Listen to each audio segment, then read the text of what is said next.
avec Fréquence Plus. Surprenez votre famille et vos amis grâce au grand chef de Bourgogne-Franche-Comté. Cette semaine, je suis à Saint-Jean-de-Laune en Côte d'Or, toujours en compagnie du chef Jonathan Oudot dans les cuisines du restaurant Le Socona. Bonjour chef.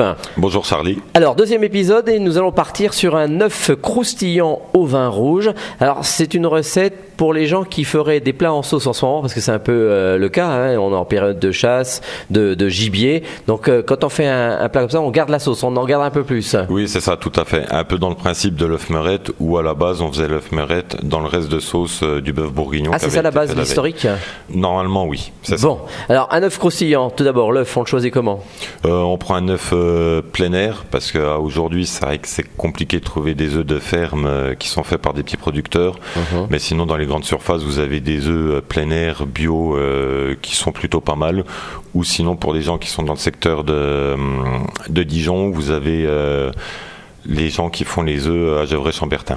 Ah très bien, donc c'est une petite adresse, sympa. C'est ça. Bon, alors ensuite, qu'est-ce qu'il nous faut ? Donc vous prenez une casserole, vous partez sur le principe d'une saumure. Donc vous mettez 100 g de gros sel par litre d'eau.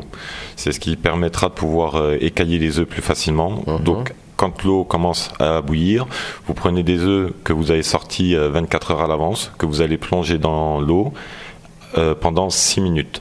Au bout des 6 minutes, vous les retirez, vous les plongez dans l'eau froide, vous les laissez refroidir un petit peu et après vous les écaillez. Et l'intérieur restera, en fait, le jaune restera liquide, ça fera peu comme un œuf poché. D'accord. C'est ce qu'on appelle l'œuf mi-mollet. D'accord.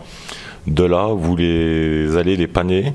Donc, de préférence, vous trempez une fois dans la farine, après dans le jaune d'œuf, que vous aurez préparé au préalable, et après dans une chapelure de pain, de préférence à l'épeautre. Ah oui, c'est mieux. C'est mieux. C'est plus croustillant et on a un meilleur goût et on a moins le côté de levain qui va ressortir. Voilà, puis c'est meilleur pour le gluten pour certains. C'est ça.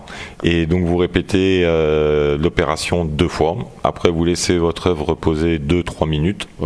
Et après vous venez le frire toujours au blanc de bœuf. Et ensuite le vin rouge qu'on a récupéré de son plat en sauce. Voilà, accompagné de quelques toasts aillés et c'est bon à déguster. Merci Jonathan Oudot pour cette nouvelle recette ici dans les cuisines du restaurant Le Socona à Saint-Jean-de-Laune. Prochain épisode, on partira sur un burger de bœuf charolais à l'Époisse Berthaud. Et d'ici là, chouchoutez vos papilles. Chaque semaine, découvrez les meilleures recettes des grands chefs de Bourgogne-Franche-Comté. Du lundi au vendredi, à 5h30, 11h30 et 19h30, chouchoutez vos papilles. Fréquence Plus.